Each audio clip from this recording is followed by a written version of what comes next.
Hello everyone, welcome to agro academy. तो अभी PS का जो एसओ का पेपर हुआ था उसमें अलग अलग कैटेगरी के कट ऑफ रिलीज़ हो चुके हैं।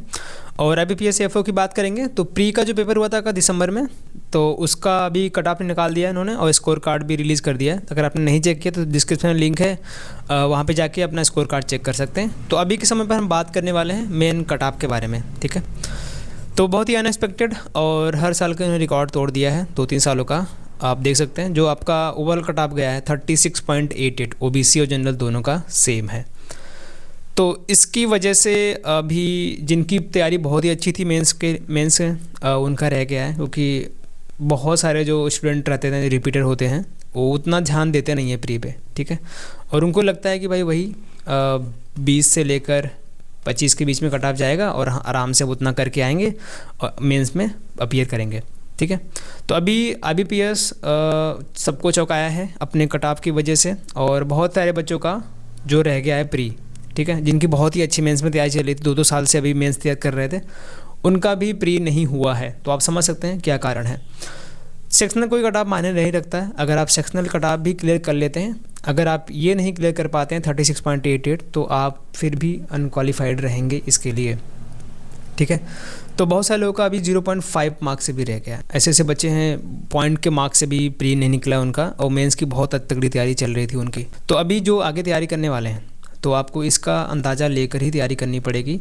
और ऐसा भी नहीं है कि आप बस बहुत ही हल्के में ले रहे हैं, लास्ट के 1-2 महीने तैयारी कर रहे हैं, शुरू कर रहे हैं प्री के लिए, क्योंकि IBPS भी जानता है आपको जाना है बैंकिंग में, बैंकिंग का पेपर है। और चाहे आप एग्रीकल्चर के बैकग्राउंड से हो या फिर किसी नॉर्मल बैकग्राउंड से हो, आपको बैंक में ही काम करना है, कंप्यूटर के सामने आपको काम करना है, नंबर से डील करना है। तो आपको क्वांट रीजनिंग इंग्लिश आपका होना ही चाहिए तगड़ा, ठीक है।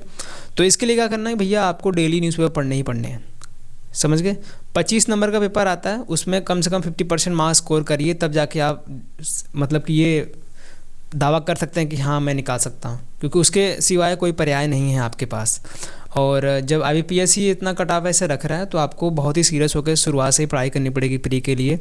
और डेली रीजनिंग के लिए आपको समय देना पड़ेगा कि डेली पजल सॉल्व कर रहे हैं। पजल के अलावा आप सोचें कि किसी और तरीके से हम एग्ज़ाम को क्वालिफाई कर लें, रीजनिंग में अच्छा मार्क स्कोर कर लें, तो ये बहुत ही मुश्किल है, क्योंकि मैक्सिमम परसेंटेज वेटेज जो रहता है पजल का रहता है रीजनिंग में। और जो छोटे छोटे टॉपिक हैं वो तो है ही रहते ही हैं, रहते हैं। पजल आपको बनाने आना चाहिए। और मैं समझ सकता हूँ जो एग्रीकल्चर के स्टूडेंट हैं उतने अच्छे नहीं होते हैं क्वांट में, रीजनिंग में और इंग्लिश में, तो आपको शुरुआत से समय इसको देना पड़ेगा इसके लिए।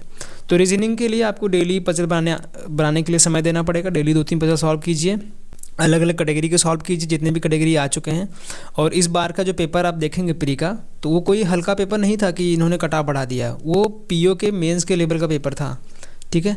उसकी जो DI आई थी और जो आपके पजल अलग अलग टाइप के पजल आए थे, वो अगर आप कंपेयर करेंगे तो PO के मेंस लेवल के पजल थे, PO के मेंस लेवल के DI थी। तो ऐसा भी नहीं है कि बहुत ही हल्का पेपर आ रहा है कट ऑफ बढ़ गया। कट ऑफ बढ़ा है ये आपको दर्शाने के लिए कि भाई आप थोड़ा सा सीरियस होकर आप पढ़ाई करिए प्री के लिए भी, ठीक है। तो आप कैसे करेंगे, एग्रीकल्चर से हमने पढ़ाई कभी देखा नहीं है, रीजनिंग को कभी क्वांट को देखा नहीं है, तो आपको भाई साहब पहले बेसिक फाउंडेशन बिल्ड करना पड़ेगा। क्वांटिटी एप्टीट्यूड की बुक आती है आपकी RS अग्रवाल की, उसमें बेसिक चीज़ें पढ़िए। क्वांट में आपको अर्थमेटिक नहीं आ रहा है तो आप जो वन लाइनर सबसे पहले तैयार कीजिए अपना, सिंप्लीफिकेशन अप्रॉक्सीमेशन से, नंबर सीरीज़ हो गया, मिसिंग और wrong number series, quality equation देख लीजिए, वन लाइनर अच्छा कर लीजिए, सबसे अच्छा तगड़ा कर लीजिए, वहाँ से क्वेश्चन मिस ना हो। उसके बाद अर्थमेटिक में आपको वही टॉपिक सेलेक्ट करना है जहाँ से आप क्वेश्चन बना सकें।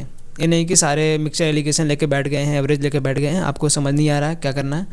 उन्हीं के टॉपिक को पकड़िए जहाँ से क्वेश्चन बन रहे हैं हर साल और आपको भी समझ में आ रहा है, ठीक है। और परसेंटेज वगैरह अच्छा करेंगे तो आपको जो आप DI वगैरह सॉल्व करेंगे तो DI में भी आपका हेल्प हो जाएगा। और मेन फोकस कीजिए DI वगैरह अच्छे से बनाइए, क्योंकि DI अगर आपके एग्ज़ाम में आती है 3, 2 भी सॉल्व कर लिए तो आपका काम हो जाता है 5-5 क्वेश्चन का, ठीक है। तो DI पे फोकस कीजिए। इंग्लिश के लिए आपको काम करना पड़ेगा, ग्रामर पे बहुत ज़्यादा फोकस नहीं कर रहे हैं फिर चलेगा। रीडिंग स्पीड अच्छी होनी चाहिए, डेली का न्यूज़पेपर वगैरह रीड करिए और जो भी बुक्स अगर आपको पसंद है उसको पढ़िए, रीडिंग स्पीड अच्छा करिए, वोकैब पे अच्छा काम कीजिए।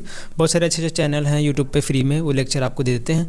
और मैं रीजनिंग की जो पजल सीरीज चला रहा हूँ, पजल की जो 200 क्वेश्चन की सीरीज़ है, आपको यहाँ पे कंटिन्यू मिलेगी, तो आप इसको भी फॉलो कर सकते हैं। तो जो लोग अगले साल के लिए सीरियस हैं और अपीयर भी करना चाहते हैं पहली बार और चाहते हैं कि फर्स्ट अटेम्प्ट में क्वालिफाई करें, तो इन सारे सब्जेक्ट पे ध्यान देना पड़ेगा अभी से आपको। जो लोग अभी थर्ड ईयर पास करके फोर्थ ईयर में गए हैं और अभी अपीयर करेंगे नेक्स्ट दिसंबर वगैरह में, तो तीनों सब्जेक्ट समय दीजिए अपना, अभी के टाइम समय से 1-1 घंटे दीजिए। और कॉलेज में हैं तो फोर्थ ईयर में ज़्यादा काम रहता नहीं है, तो जो भी समय बच रहा है प्री के बाद अपना मेंस में अपना जो आपने पढ़ा हुआ है अभी तक 6-7 सेमेस्टर में, तो उसी को रिवाइज करना है आपका, तो आप काम कर सकते हैं। प्री निकल गया तो आपके पास लास्ट का जो 25 डेज़ मिलता है उसमें आप तगड़ा रिवाइज कर सकते हैं।